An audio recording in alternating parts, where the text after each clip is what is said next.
Yeah, we wanted to start off with the Mandalorian today. Yeah. So I guess I'll just give my general impression out of the way. Yeah, let's get right into it. Yeah. It's okay. Yeah. It's not really anything. It's not a great episode. It's not a strong Mandalorian episode. It's just a little, in my opinion, it's meandering. And I don't feel a sense of direction. Like I get that I get that it's setting up that he wants to go back to Mandalore, and he has all these things that he wants to like get information or now I guess get IG-11 back. Yeah. But all of it was very slow. It was it was slow, but it was also like it didn't none of it felt satisfying at the end. You know, like I would have imagined if we were going to do like an IG-11 episode where we get him back, that would be the main focus, and it wouldn't be like, oh, well, I'll find the chip at some point. There was just so many other things going on. I mean, even the like the opening scene for me feels, I don't know, it felt a little all over the place for me. Like, I think it was cool to maybe not know like when this was set. You know, like we were thinking, oh, this was Kid Din Djarin. Right. I will say that was a good misdirect. Sure, because it definitely feels implied. At least maybe other people didn't think that, but it threw us off. It threw us off, yeah. And I don't know. I mean, but that scene in general was just to lead up to like information we knew, you know? Right, which is something that we had brought up on an earlier podcast, that because you had those two basically Mandalorian episodes in Book of Boba Fett, and it doesn't even really matter that, but you know, the whole like Grogu and him reuniting in a different show. Well, now on the show that they started off in, we have to retread this material that we already knew about. Right.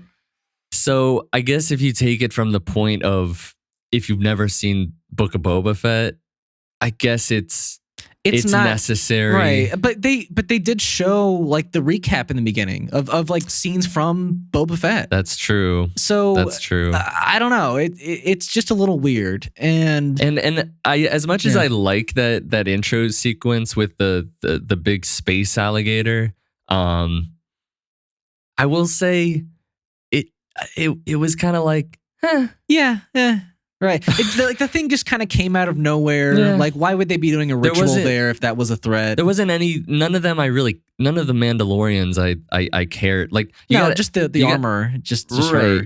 But like, you got to care about what happens to them. Like in an action sequence, like sure. I need to like attach myself. I'm kind of curious how she found so many like new recruits, or I guess because you know, during Book of Boba Fett, she had like the one guy with her. Yeah, unless she said that they're scattered. Or, I don't. Yeah, maybe she's just regrouped them at this point. I don't know. Yeah. Yeah. But yeah, I mean, after that opening scene, we basically get, you know, permission from the armorer that, you know, he can go on this quest again. And then we're on Navarre for a long time. Navarro? Yeah, you're right. Yeah. And, you know, Navarro was very cool to see again, like transformed. Yeah. But yeah, it was a lot of, I don't know, little like slice of life things, which I don't mind. But then you had like slice of life, like confrontation almost, where, you know, there was just, you had some pirates come into town and you know, they weren't the greatest of villains. They were a little cheesy for me. They were cheesy. They were a little... And I like that Star Wars-ness, but this just felt like, I don't know, it felt a little off. And I agree. Like they were trying to, it was almost like they were trying to do a Western, like really. Well, like, I mean, and I don't feel like this is we've had this like so many times throughout the Mandalorian. I mean, and I do believe that this show is a Western, but it didn't need it here in this episode. Yeah, I mean, I appreciate where it's coming from in theory, but I don't know if it was executed that well. Yeah. It was a little, I don't know, I didn't feel the tension. I agree. Yeah, because you're like, okay, neither of these guys are going to die from this pirate gang, you know? Like, it wasn't going to happen. It was, what? I think it's a bar still. Yeah, like you can't drink at my school. Yeah, it was very like almost generic Western. Yeah. Yeah, like no, yeah, the generic good guy and the generic bad guy. Yeah. I would have liked to have not seen the recap because I think the fact that it started off with showing IG-11, we were like, oh, so we're gonna get IG-11 back. That was very interesting. I think we were both surprised that they started off back in season 1 for the recap. But yeah, I hope that the IG-11 story goes somewhere well, because I don't love that thread that we're kind of following, because I don't think we necessarily need IG-11 again. But yeah, I think I will say that I like IG-11 and I like hearing Taika Waititi's voice on a droid, but I don't. The way that he went out was cool. Yeah. And I like the character, and I agree, like, we don't need him back. I was happy enough just getting the statue of him in like the town square. I thought that was a cool tribute, and that's all we needed. You know? Again, like, it was just a bunch of like Grief Karga just being like, you could take this plot of land and you can be what if you're my sheriff, and then it's like the whole time Mandalorian just like I have a business here, I have man. this thing I wanna do, and it's this droid, and he's like, you can't fix this droid, and it's like, it's a statue now. I'm gonna try, and then he tries, and then tries to kill him. Yeah, that which like I predicted. I was like, he's gonna try to kill him. That was an interesting scene. I think, like, to me, I started rewatching like the first season again, right? And like I guess I looked at it as a plot hole for the longest time that IG-11 wanted to kill Grogu, and because the bounty that Din Djarin got was bring the bounty in alive, but if necessary, dead. Right. And so that, to me, like, I believe IG-11 got the bounty from somebody else. And so I'm curious to ever find out who that was, if that is a thread that's in the universe for Star Wars. Okay. But yeah. So I was kind of glad to see IG-11 have that same kind of programming to where he wanted to kill Grogu again. But that scene ended pretty cheesily as well. Yeah, there's had a very statue 80s, of was it a statue of Karga? Yeah, of Karga, and it fell on IG-11 to kill him. And Din Djarin is like, way to use your head. If it was like an Arnold Schwarzenegger bit, I would have liked it maybe. Yeah, but it did not fit this episode either. Yeah. And then we get Babu Freaks species that are like, is it freak or frick? I don't know. Okay. I don't really care. I mean, they were a funny part of it. Yeah, they were genuinely funny. They were, yeah. But again, it was like, well, you got to get this chip, right, or this interface or whatever, another MacGuffin, and I'm sure we'll find it. I would just rather be following him go to Mandalore right now. I don't need him to go find this chip and save IG-11. Like, it's just whatever. I don't know. Yeah, I agree. And then we have this space battle with the pirates, which was neat. I kind of like the horror aspect for the pirates in a way, where he was just stealthily killing them all until the end. Yeah, and I like Swamp Thing as a space captain pirate. But to me, like, that design. But that was a wild design. Yeah, it feels just as out of place as like the pirates' design is, you know?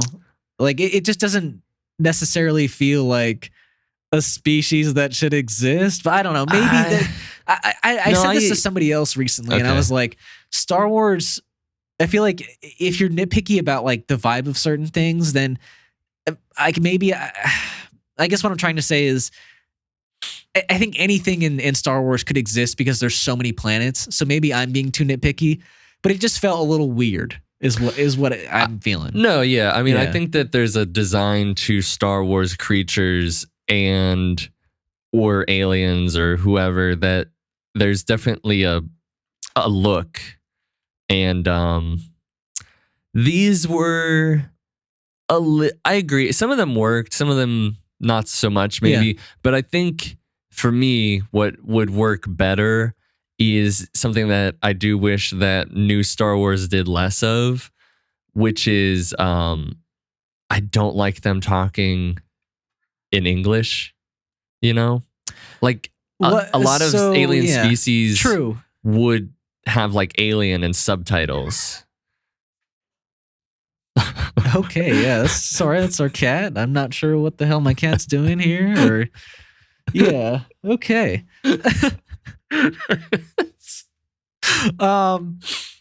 Sorry, what were you saying? Okay, yeah, okay. In most Star Wars media, it would be like they would have subtitles and be like, "Oh God, you know," and I would prefer that for maybe these pirates or they something. were speaking a little too cleanly, like in common, or whatever you want to call it. Yeah, like in Andor, there's these, you'll see, but later on in the episodes, there's these aliens that they look Star Wars, but they're a little, maybe a little bit different, like in this episode, but they speak English, but they speak like a rougher, like a more street broken, slang almost. Yeah, like and so it works better. Yeah. Whereas these guys were like, just speaking clear. I want to drink at your bar. It's like, oh, all right. Serve me a drink. So yeah, the space battle was fine, and then it was good. I mean, the special effects were all good, but I think maybe a stronger point in the episode was after that when he got to Bo-Katan's castle. Sure. Not that was like a super necessary conversation to have, because they're both kind of like at the same spot they were at the end of season 2. I would say that Bo-Katan's at a different spot. I mean, but she was already realizing that like she didn't have the dark saber and she couldn't leave. But now we know that she lost her forces. Yeah, right. Which is, I don't know. I get it, but I would have liked to have seen her use the Star Destroyer that she got, or whatever, that Imperial ship that she got, and I forgot about that. I would have liked to have had it. It's just kind of a bummer. It's like, oh, we know that she's already done this thing, and now she's in a different place, and she's feeling a little villainous, but only to Din.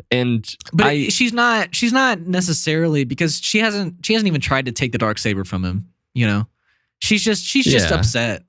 To me, she's upset, but I don't know. She's like, goodbye, Din Djarin. Yeah, it's like, I can see where you're coming from. But and I think it's a cool shot. Yeah. But again, and this is a very small nitpick, but like when we see Darth Vader at his castle on Mustafar and Obi-Wan, he's just sitting there, you know?